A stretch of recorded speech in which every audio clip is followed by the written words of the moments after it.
વડોદરા શહેરમાં કાળીકાળના આશ્ચર્યક્ષમ જ્ઞાની પુરુષ દાદા ભગવાનનો 117મી જન્મજયંતિ મહોત્સવ ઉજવણી અંગેની તડામાર તૈયારીઓ ચાલી રહી છે. આ નિમિત્તે ઊભી કરેલી જોવા જેવી દુનિયા વડોદરાવાસીઓને મંત્રમુગ્ધ કરશે.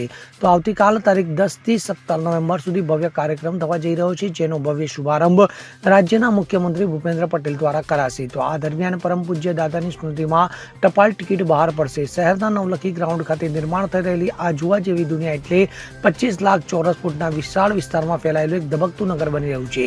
અહીં કાળીકાળના આશ્ચર્યક્ષમ જ્ઞાની પુરુષ દાદા ભગવાનનો 117મો જન્મજયંતિ મહોત્સવ પરમ પૂજ્ય દાદા ભગવાન દીક્ષિત અને આત્મજ્ઞાની ડોક્ટર નિરૂમાના સહાધ્યાયી આત્મજ્ઞાની પૂજ્ય દીપકભાઈના સાનિધ્યમાં આવતીકાલ 10 તારીખથી આગામી 17 નવેમ્બર દરમિયાન ઉજવવામાં આવનાર છે. આ મહોત્સવ અંતર્ગત અધ્યાત્મ અને વ્યવહાર સંબંધી પ્રશ્નોના સમાધાન માટે સવાર સાંજ પૂજ્ય દીપકભાઈ સાથે પ્રશ્નોત્તરી સત્સંગ તેમજ આત્મ સાક્ષાત્કાર પામવાનો અદ્ભુત જ્ઞાન પ્રયોગ જ્ઞાન વિધિ યોજાશે.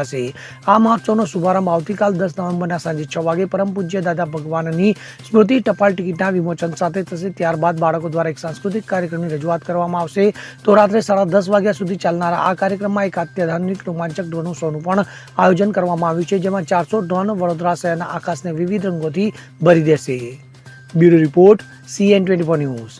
હવે જુઓ દેશ દુનિયાની તમામ ખબરો તમારી આંગળીના ટેરવે. ઉઠાવો મોબાઈલ અને Google Play Store પરથી ડાઉનલોડ કરો અમારી CN24 ન્યૂઝ મોબાઈલ એપ.